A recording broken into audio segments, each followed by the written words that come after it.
అందరికీ నమస్కారం.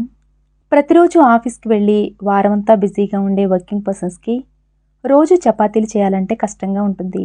అయితే ఒక్కరోజు చేసి పెట్టుకుంటే నెలల తరబడి ఎలా స్టోర్ చేసుకోవాలో, అలాగే చపాతీలు చాలా సాఫ్ట్గా ఉండాలంటే ఏం టిప్స్ ఫాలో అవ్వాలో చూద్దాం.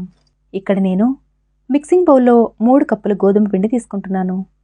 తర్వాత రుచికి సరిపడా ఉప్పు, 3 టేబుల్ స్పూన్ల సన్ఫ్లవర్ ఆయిల్ వేసి పిండంతటికి నూనె అంటేలా ఒకసారి బాగా కలపాలి. పిండంతా కలిపిన తర్వాత చేత్తో ఇలా కొంచెం బైండ్ అయితే సరిపోతుంది. చపాతీలు సాఫ్ట్గా రావడానికి మరో సీక్రెట్ ఏంటంటే పిండిని వేడివేడి నీళ్లతో కలపాలి.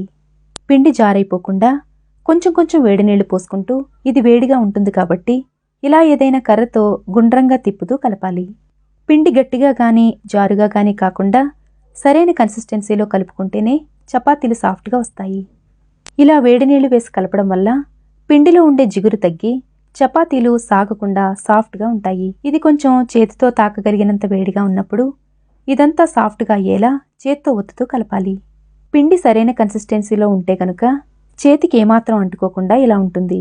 సాఫ్ట్గా కలిపిన ఈ పిండి ఎండిపోకుండా 2 చుక్కలు నూనె రాసి మూత పెట్టి 10 నిమిషాల పాటు పక్కన పెట్టుకోవాలి.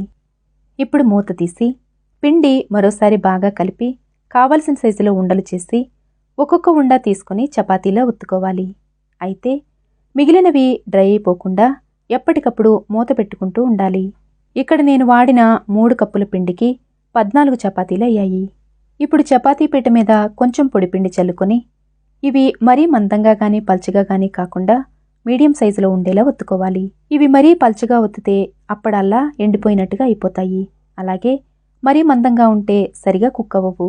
ఇప్పుడు స్టవ్ మీద ఇనుప పెనం పెట్టి 1 చుక్క నూనె వేసి టిష్యూ పేపర్తో ఒకసారి తుడిచి మంట హై ఫ్లేమ్లో ఉంచి పెనాన్ని వేడెక్కనివ్వాలి. చపాతీ కాల్చే ముందు ప్రతిసారి ఇలా చేయడం వల్ల చపాతీ ఒకే విధంగా కాలడంతో పాటు పెనానికి అంటుకోకుండా ఉంటుంది. ఒకవేళ నాన్ స్టిక్ పెనం వాడేటట్లయితే ఇలా చేయాల్సిన అవసరం ఉండదు. పెనం మీద చపాతీ వేసి మంట హై ఫ్లేమ్లో ఉంచి 10 సెకండ్లు కాలిన తర్వాత రెండో వైపుకి టర్న్ చేసి మరో 10 సెకండ్లు కాల్చుకోవాలి. జస్ట్ వీటిలో కొంచెం పచ్చితనం తగ్గి ఇలా లైట్గా బ్లాక్ స్పాట్స్ రావడం స్టార్ట్ అవగానే పెనం మీద నుంచి తీసేయాలి. అంటే దాదాపు 60% కుక్ అయితే సరిపోతుంది.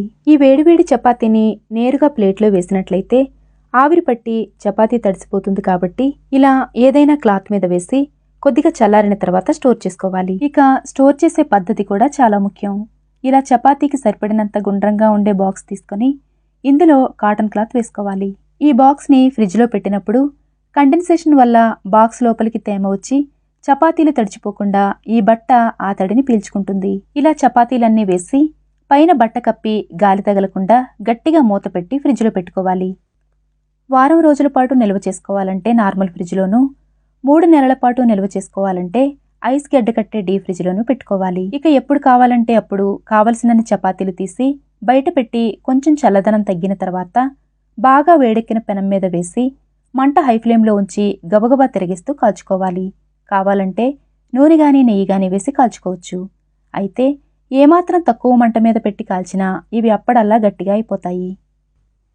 ఎన్నో టిప్స్తో నెలల తరబడి స్టోర్ చేసుకోగలిగే ఈ మెత్తటి చపాతీలు మీకు నచ్చినట్లయితే లైక్ చేయడం మర్చిపోకండి. Thanks for watching.